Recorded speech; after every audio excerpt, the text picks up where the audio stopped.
Libo-libong nurses sa New Zealand ang naitalang nagparehistro sa Australian Health Practitioner Regulation Agency o AHPRA sa nakalipas na 10 buwan. Kasunod ito ng 9,511 verifications of good standing na ibinigay ng Nursing Council ng New Zealand sa AHPRA na siyang nagbibigay daan upang makakuha ang isang nurse ng registration upang makapagtrabaho sa Australia. Sa ads, makikita na ang Australia ay nag-aalok ng malaking sahod sa nursing jobs, tulad na lamang ng isang advertisement sa SEEK na nag-aalok ng $117 per hour na kita para sa contract work sa mga liblib na lugar. Sa iba naman ay free travel accommodation sa pagiging locum. At ang iba ay nag-o-offer ng free meal and entertainment allowance at sign-up bonus para sa permanent role sa rural aged care home. Noong nakaraang taon lamang itinaas ang sahod ng nurses sa New Zealand.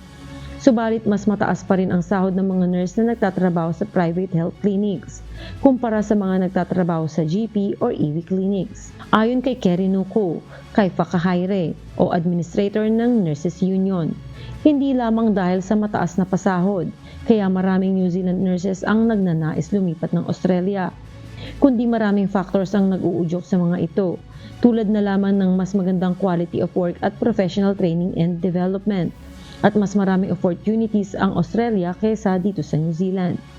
Ayon din kay New Zealand Health Minister Shane Reti, ang malaking bilang ng nurses na gusto makapagtrabaho sa Australia ay maaaring mga bagong dating lamang at ginagawang stepping stone ang New Zealand upang makapunta ng Australia.